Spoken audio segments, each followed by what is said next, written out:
Okay, we're going to flip the script. How many times have we seen black people remain silent when they know other black people who murdered people in their own community?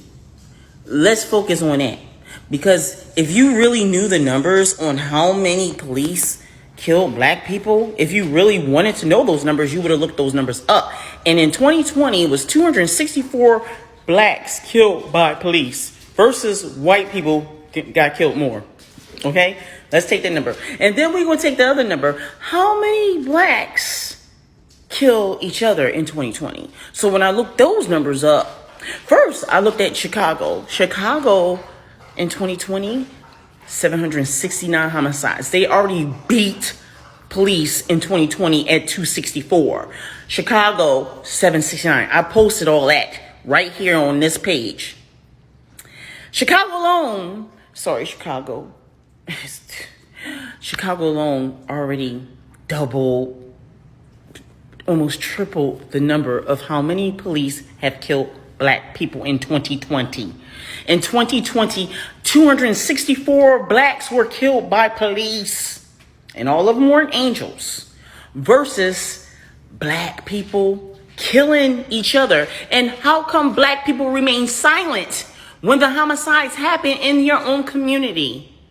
Why you don't say nothing? Why you don't speak up? Why you don't snitch? Because snitches get stitches, right? Because you might get killed if you snitch on them, right? They terrorize you, and that's why you remain silent.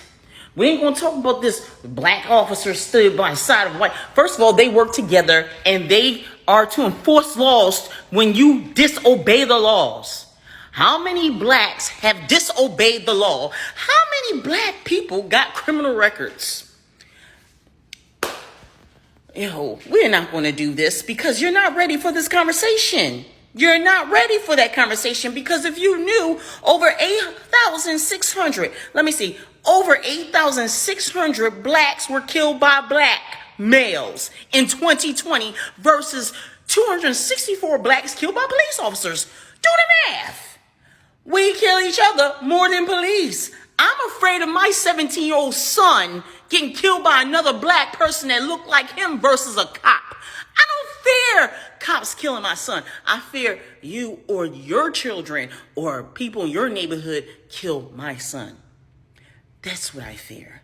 And I shouldn't fear someone who looks like me harm my son over stupidity.